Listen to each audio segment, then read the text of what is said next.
going to be on me. Okay, so here we go here. And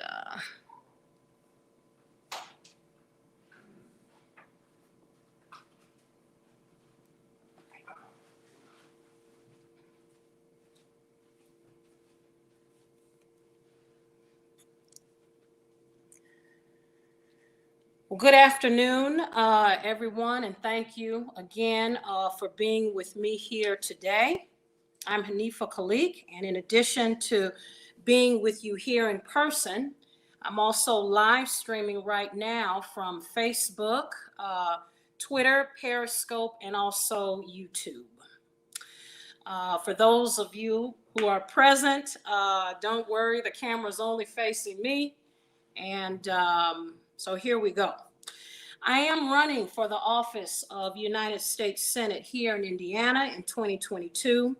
And I'm starting my campaign right now because that's what I believe it's going to take in order for me to even get close to winning. So thank you for joining me online as well as here in person. This is my 11th and final 2020 town hall, which is geared towards Columbus, Indiana. And for those tuning in on the stream, I am broadcasting live here from the Bartholomew County Public Library conference room located here in Columbus, Indiana. Everyone in attendance is wearing a mask and practicing social distancing. So first, for those of you who have been tuning in online each Saturday this summer virtually, thank you so much for doing so. And to my Columbus, Indiana listeners and audience that's here with me today, thank you for being here. I'll always start my town halls off with a brief introduction, go into my bio, of course, and then move on to some issues and conclude with some of my own personal campaign news. Now, before I get into my message for today, I first want to start out by reminding everyone listening that yesterday marked the 19th anniversary of 9/11, the tragic event, as you know, that occurred in 2001. I don't know about you, but I still get chills down my spine when I think about it and what happened on that day. In fact, I remember exactly where I was when it happened. I had just started my freshman year at IUPUI, was preparing myself for my first class of the day when an emergency announcement suddenly came on the TV. I remember standing at the television with my roommates in shock and utter disbelief. Later, we would learn, just how much damage and destruction that, there was. So I stood there wondering to myself as I was watching, and I still remember why, I wondered why. With my mouth agape, what could possibly, I thought to myself, drive someone or a group of individuals, if you will, to initiate such acts of hatred and violence on American soil? I asked myself, what was done or what was not done?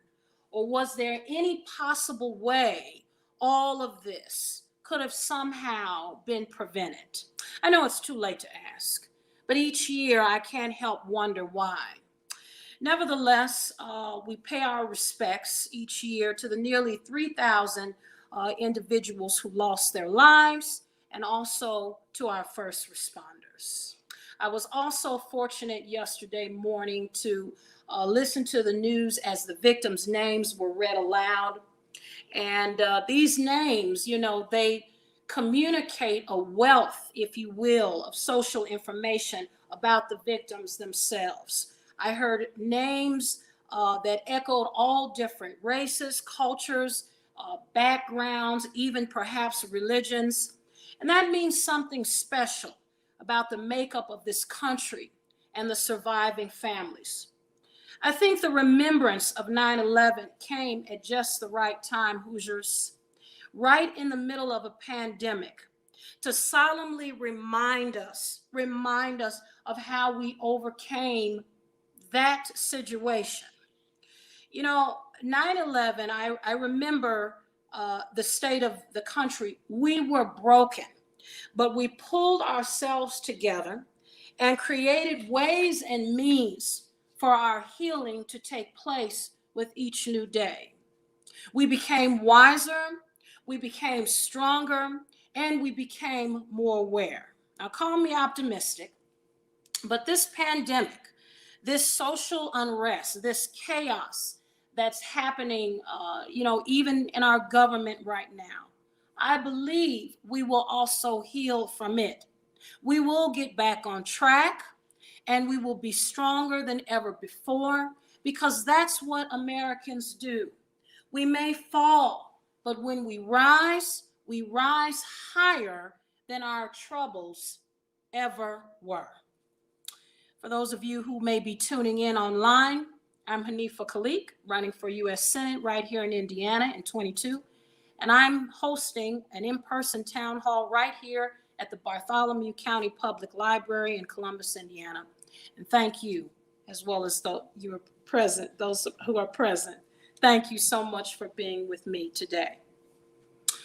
So remember, I'll start off with a brief bio, go into some issues, and conclude with some news. So here we go. I was born and raised in Chicago, Illinois, in the Hyde Park area. After my mom divorced, we spent a little time on the south side of Chicago before my mother met and remarried my stepfather, who was Polish American. From the age of just 3 years old, I grew up in an interracial home, and in a home that taught me people of different races can not only get along with one another, but they can love each other and live in complete harmony and peace. When the steel mill shut down in Illinois, my family packed up and we moved to Northwest Indiana. I've been a proud Hoosier ever since the year 2000. I graduated from Lake Central High School in St. John, Indiana, and went on to graduate from both IUPUI in Indy and Valparaiso University School of Law. While at IUPUI, I was the president of a campus Christian student organization and also a youth minister for my church. Now, while I was a youth minister, I learned how to prepare a special message for those in need. I wasn't always the best speaker, but I do believe I said something sometimes to somebody that was appreciated. After I graduated from IUPUI, I became a public school teacher for IPS. And now I'm a professor, a lawyer, a business owner, and of course, a civil rights agency director. And of course, I'm running to be your next United States Senator. My family's economic status always ranged from poor to middle class. I wasn't always proud to say that, but now I am, because I realize that a little struggle is sometimes the best ingredient for success. When I was just a student volunteering at IUPUI, I learned what public service first meant through volunteerism. It's about painting over graffiti and doing other things to beautify a neighborhood that you know may be underserved. It's about doing everything you can to reach out to residents about a hiring event because you know they need access to job opportunities. It's about supporting programs that support individuals who may be addicted to drugs. It's about being a little uncomfortable sometimes for the good of someone else and working night and day to secure donations for those who may be in need. It's about finding the best way to communicate with a vulnerable population, such as seniors. Volunteering is a fact of life for me. Now, I'm not saying that to receive any accolades from anybody. I say this all the time. I only share it because I want you to know I'm the kind of person who's used to working hard for not a single dime. And you may not think that's important, but I do. It's important when you are selecting a leader to choose one who you know for a fact has a history and a longevity of doing good things for people and not for money. And that's the kind of leader I promise to be. Unlike many others who have come before me, I am different. And this is my promise to you, that I will remain different, because I will not be bought, I will not be sold, and I will not be bribed. As a future United States Senator, as a possible future United States Senator, I promise to do one thing, and that is to represent you in the upper chamber of the United States Congress with absolute loyalty, integrity, and most of all, absolute certainty, because that's what you deserve. You deserve someone who's going to listen. And when you go to bed at night, I promise I'll still be up working for you. And that's a heavy promise you won't hear many people make. Well, I'm up already anyway in the middle of the night, so. Now, Columbus, I know you have hardworking individuals here facing some real tough times as a result of COVID. Believe me, I know I came all the way from Gary to share with you how well I know that the struggle is real for all of us, workers as well as employers and business owners alike. This is why outside candidates like me matter, because I need your help so desperately to produce the change we all need to see. So why am I running to be your next United States Senator? I say it every time. It's a highly ambitious goal, and I know that for someone like me who has never run for office before. But I'm running to be your next United States Senator because we have members right now in the upper chamber of Congress who are so far removed from where they need to be to understand the need and the ever-changing will of Hoosiers and of the American people.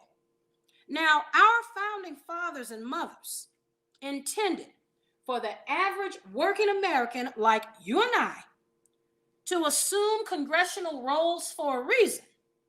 And the reason is because we are the closest ones to our own problems, and that's why we're better positioned to solve them.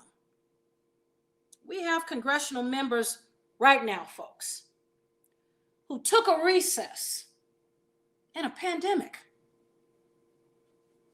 From August 10th all the way to September 7th. I'm sorry, September 7th was Labor Day. So from August 10th to September the 8th, they took a recess on us. We can't forget that. And they didn't even put up a fight about it. Remember what I said in last week's town hall. You know, as a congressional member, you can object. You can object and you can say, I don't think this is a good time right now to go on a break because the American people need results. Do you know how many days that is? From August the 10th to September the 8th, that's about 30 days. My God, what are we paying them for? 30 days. Now, think about as an individual what you would be able to accomplish in 30 days. Then, when they finally called themselves returning back to work, that's what they did. They stalemated on the negotiations for the next stimulus package. And do you know what? They'll be on another recess at the end of the month. You know what, Hoosiers? If I were you, I would at least want someone representing me in the upper chamber of Congress who would balk at that sort of thing. Instead, you know what we have? We have senators who feed into the idea of accomplishing absolutely nothing. You should watch them sometimes and just listen to see for yourself. You know what they say? Here's what they say. They say stuff like this. They say, a deal probably won't happen for the next several weeks. They say stuff like, the Democrats and Republicans won't be coming together anytime soon, maybe after the election. Well, I guess not. If you say that and you're one of them, what kind of mess is this? You know what happens to me as an employee? If I tell my employer something won't get done, and I'm the one who's in charge of getting it done, it doesn't make sense. How is it that these guys are allowed to talk about the fact that nothing will get done when they are responsible for something getting done? It doesn't make sense. So we need senators in place who radiate strength, ones who are unafraid to stand up for what they believe in and represent Hoosiers, no matter who they are or where they are. And if they don't agree, they can at least listen. And finally, we need average working Hoosiers like you and I to run for office immediately. Again, I ask the question, why am I running to be your next United States Senator? Well, let's talk about the president now. This week, I listened disappointed to a dreadful recording of our president, and let me just throw this in here. I wouldn't care if he was a Democrat or a Republican. Doesn't matter. I listened to a recording of our president confessing that he, in fact, downplayed the threat of the virus. If you haven't heard it, it's online. I'm sure you can find it anywhere at this point. I think what's most sad about it is that our senators never had a single thing to say about it. If they did, let me know. I have no problem standing corrected, but from what I could see, they didn't have anything to say about it. I have something to say about it, though. I think the saddest thing about the whole situation is not really so much that the president downplayed it, because, just think about it for a minute. Sometimes, we may do this in our personal life. We may not provide all the information to someone because maybe we don't want it to be misinterpreted or misconstrued. We don't want people, like the president said, he didn't want people to panic. I get it. Right. It happens. I don't know if you agree, but we can at least try to understand his position. But what confuses me the most about it all is the fact that he not only downplayed it in word, but he downplayed it in deed. And that's where we have a problem. When I was a public school teacher, I knew I was in control of my students' day. I was in control of their emotions, their feelings, whether they were happy or sad. I knew with just a few words, I could change the course of their day from bad to worse or good to better. But you know what? One thing I always did for them, and that was tell them just what they needed to know in order to make the best decisions for themselves.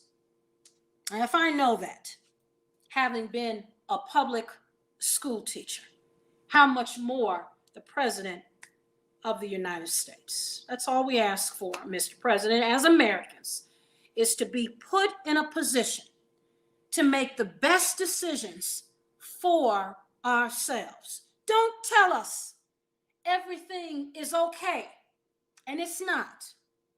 He didn't have to tell us everything, just like I said, because let's just be honest, most of us may not want to know everything. And like I said, you may disagree, and that's fine, but I've been watching very closely, and I can tell you without a doubt, there are many things our country is number one in the world in. Coronavirus cases should not be one of them. Now, this week, I made a post on my social media. It said, "Dear Hoosiers, the Indiana voter registration deadline for 2020 is October 5th. Please register now by following this link," and then I put the link in there. And then I said, there are currently 4+ million registered voters in our state, but the population stands at over 6 million. And then I asked a question, are you one of the many Hoosiers who hasn't yet registered to vote? Hashtag Hoosiers for Haneefah. Well, I'm asking the question now. Have you registered to vote? Have you filled out your census? Even better, have you checked on your friends and your family to see if they have registered to vote, if they have filled out their census? You know, I got into a little spat over the summer with someone who dared to say to me that voting was not the best way to make your voice heard. Really? Interesting. You know what? They went on to argue and say, they said, it's not the best way because politicians don't ever do anything we want. Yeah, no kidding. I bet they don't. You know what I say? Even if there's no one you want running for office, you can vote out the one you don't want by voting for the other person. Come on, let's get it together.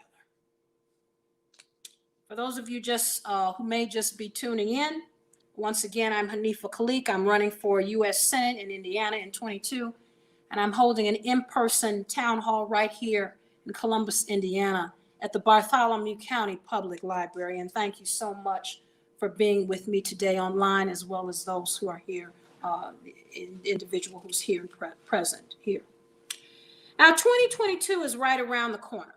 I'm starting my campaign now because I wanted to give Hoosiers an opportunity to get to know me as a person, not so much as a candidate, chit chat with me, get to know who I am, and like I said, call me sometimes and just talk to me. Now, I may have never run for office before, but I'm a fresh new face on the scene with a proven track record of service, integrity, and loyalty. I'm not perfect, but I do have the perfect message, and one that I believe people need to hear. Now, as a candidate for the United States Senate in Indiana, I remain humbled, and I promise to represent you as no matter who you are, where you are. In closing, and before I address any questions that anyone may have, I want to make sure I share just a few things with listeners as well as to those who are present today. My website is still in the works. In fact, I've just been informed that it's just about ready to be published, and so that will be great. You'll be able to go to HoosiersForHaneefah.com and see my stance on the issues and my policies. I have 33 of them, and I am absolutely ready to share them with all of you, what my intentions will be upon my election. Until then, you can visit my Linktree page. It has all my social media on there. If you want to volunteer for the campaign, you may also do that. I am still looking for individuals in Terre Haute, Lafayette, and Bloomington to join the campaign. We're about 20 strong now, and we'll probably need to be about 40 or maybe 80 strong by the time 22 does come. Finally, I want to give a great shout out to my team and everyone who helped me today here. And so what I'd like to do now is open it up for any questions that, if any, I'm not taking questions from social media, only persons who are here. Did you have any questions? The only thing is for you. I was actually raised on Republican politics. voted for Nixon in 1972. Mm-hmm. Heard of Hoosier Voice State? Yeah. The weekend the weekend that I was there was Watergate break-in. But anyway, I want to say, I know about Mike Brown, he just got elected. Mm-hmm. I don't know, actually, I don't know anything about Todd Young, so I'm sure you do or will. All I know is he's in Navy intelligence or something. Other than that, I have no idea what he used to do in government.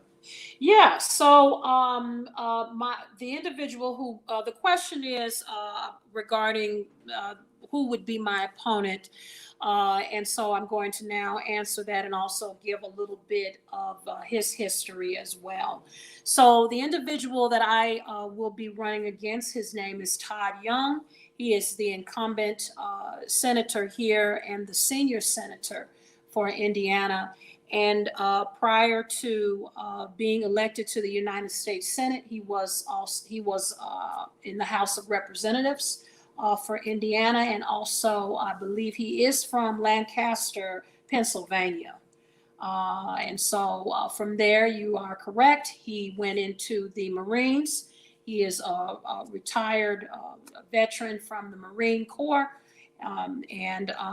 So he has been in the United States Senate for quite a while now. He's also, I believe, over the National Republican organization that brings in a lot of funds for the Republican Party as well. And from my experience, I recognize him as a veteran. My sister's also a veteran of the United States Army. So I hold great respect for veterans in general.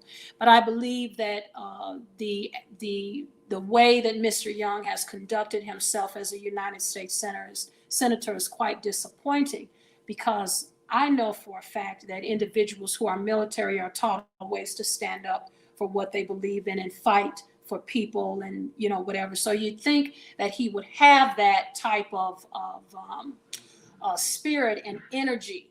But what we see is Mr. Young failing every time to stand up for Hoosiers and fight for them. Let's take, for example, the $600 unemployment insurance check that a lot of Hoosiers needed because they're out of work. Mr. Young's, his sentiments have been, that's too much money. This is an individual who's bringing in millions of dollars upon millions in his campaign. $1,200 to give Hoosiers and the American people to bounce back is nothing in comparison to the millions of dollars that you bring in for your campaign and the millions of dollars that you bring in to the Republican Party. Give me a break. When the American people are asking you for something so small, let's get it together and fight for Hoosiers, not for now, one thing I do also know about him is that his campaign is largely supported by pharmaceutical companies. You can't expect an individual like that to fight for prescription drug prices coming down, because he's being paid. And that's one of the things that I talked sincerely about in my message today is how can you hold individuals accountable who continue to give you money? And this is what I talked about. I will not be bribed, bought, or sold. And one of the things that makes my campaign so unique about me being an outsider is that I'm not a member of any of these millionaire dollar clubs. And if you notice, he won't even hold a public town hall for people to come in. Now, this is my 11th one. I'm just an average person. How is it that I'm out here in these streets talking to Hoosiers, trying to understand, garner their support and understand what they're going through? You're a sitting United States senator. Your job is to get out and talk to the average working Hoosier. It is not to, you can't even meet with Mr. Young. Listen, you got to be a VIP. You've got to be a business owner or an employer. You know what he can do? He can have virtual town halls just like I'm doing right now. He can have virtual town halls where everybody can come in and speak and say something. You know what? Even if they're angry, at least you gave them the opportunity to share their sentiments with you. You're supposed to be representing us, all of us, not just the business owners or the employers. So that's my spiel on Mr. Young. What- I can go on and on, but I'll stop there. What congressional district was this from, you know? You know what? I'm not sure. city? I'm not sure. Yeah, I'm not sure. I have to look that up. I could probably look that up real quick. They have in this library by reference the Indiana room, which has books, of course, people from Indiana. Yeah, let me see if I can. I get a lot. Ninth Congressional District. So that is Bloomington, I believe. Let me see here. That's Bloomington, that might be us. I think I'm pretty No, he sure. Let me wasn't. see here. Mike Pence was here, and then I don't remember. Let's see. We've got Bloomington, that's all. Monroe County. Yeah, Bloomington is the main city there. Monroe County. We're here, and they must be. I don't know. What's the 6th district? This is 6th district. This is yes. This is the 6th. Yep. Yeah. Actually, I had the actual quote, which I misquote sometimes, but not very far off. No, I don't. Well, I'll just say what it is. Most people wouldn't think, who said that? Paraphrasing it. Actually, it's in the newspaper. A revolution once in a while is a good thing. And do you know who made that quote? That's pretty close to it. I shot it now. I do not. Thomas Jefferson. Oh my goodness. And I'm now reading the book because they had a book I was trying to get from this library about him and the Barbary Pirates. The point is, he's the one who wrote all of this. Yes. When they created the United States, they saw all the stuff going on. Yes. And of all people, it's Brian Kilmeade, you know, Fox and Friends. Mm-hmm. He's on the local radio, did his CSI in place of Laura. Yes. Now that, yeah, I'm familiar with But that. I thought, oh, Fox and Friends, he can't write well. He's like Bill O'Reilly. He's got a co-write or something. Uh-huh. But it was very Oh, how interesting. well I know Bill. Yeah. Bill You know O'Reilly. personally? No, I don't. Well, no, not personally, but He you know, got his Martin Luther rhetoric and He's got everything. Martin Yeah. Luther King. Yeah. So when I go up here and I ask for the killing of this and that, you know, the Yeah. books, I would get it myself because there's somebody up to the killing, the British Empire or whatever it was. You have someone who's a British, I think her dad's a contract, maybe married a Mm-hmm. American, and you know, Hmm. she's British, and the thing is, I don't want to, you know what I mean? Yeah. Huh? Yeah. I joke about it. Anyway, yeah. So I don't know about what you're talking about. That's special interest. When they're not they're being run by special interests. I think they changed the law about lobbying groups, and when they get out there lobbyists, things got to be a certain amount of, because if they know, even though they're making like $250,000 more, a lot more than that money, they know when they're not going to be hurting. Yeah. As a lawyer, I don't even know what his background is, but you always have to Private practice. Yes, but I'm saying, they always know this lobbyists, I don't like that. I lost complete respect for both parties. First of all, Evan Bayh. Secondly, Luke Messer, whose brother, by the way, went to my little church Oh, in Canada okay. County. Okay. But Evan Bayh, I was very proud of him when he put me in senator because he's enough of that. And then all of a sudden he ran again, so forget it. I mean, well, I left Bayh, I think he did a really great job. Yeah. And then Luke Messer, that's another thing. If Todd Rikita, do you know who is? This is a completely different race, and I should just find out. But running for Attorney General for Weinzapfel. Who? Weinzapfel is He's running. Is he a doctor? You know what? No, wait, no. He's a Lawyer. yeah, okay. Lawyer. Because Todd Rikita is universally known as a what? As a matter of fact, it was either a star. I think it was a star. I read in Indianapolis about working for him as congressman.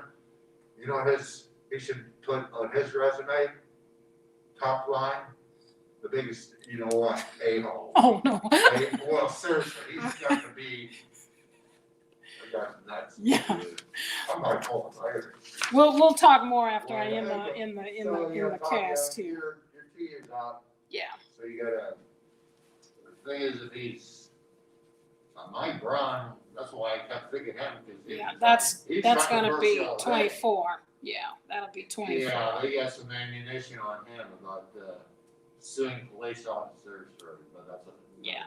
Yeah, you got plenty of research you can do, and obviously, now, anyway, other questions, I don't think I have any. I will ask you that, where did you, you said Valparaiso? Yes, Joined yeah. IUPUI in Yes, Indianapolis? yes. IUPUI, graduated 2006, started teaching in IPS. Because from Greensburg, I went to Marion VA Hospital, rehab, and then I went to Indianapolis to, VOA, Modern American, and then the Veterans Hospital, Roundabout is all the way on the end, so I would go through that campus. And I was always bragging, I went to Ball State, but not only do they have that, I got all the books there, which I said to my friend Nancy. No, the year I was there, 2016, they not only have that, Kelly's School of Business, rated number 1 in the country that year, and then the McKinney Law School. So That is that's correct. All Yeah. that on one campus. No, that's impressive. I think. Okay, well, let me go ahead and end this broadcast and we'll continue our conversation. Oh, well, I had nothing else. I just. Okay. But, Thank you. do you probably have other stops on the way back? I'm sorry, what was that? Other stops back to Gary, you probably don't want. No, heading all the way North, back. right? Yep. And you know, WIBC, Hakeem Shabazz, who is the lawyer and the announcer. You know what? I You're have not been introduced, but I he's have a lawyer heard in the Minneapolis. name. I have heard the name. Well, yeah, I really like him on the radio. Yeah. And he's on there a lot. He's also a lawyer, and he is, matter of fact, right now, WIBC, you've heard of that, right? Oh, yeah, of course. He'd be on there with Rob Kendall, who's a total, also, he and Todd Young, or Rikia should be buddies. Okay. This guy's like nuts. Yeah. He was a Yeah. libertarian, he's an official in Brownsburg, so if that, like that.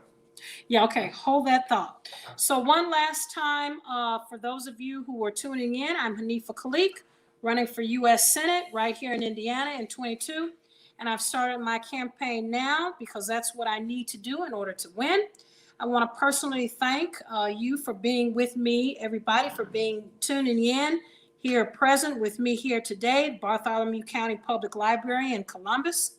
I'd also like to thank the library staff and every person who helped put this event together and helped me with that.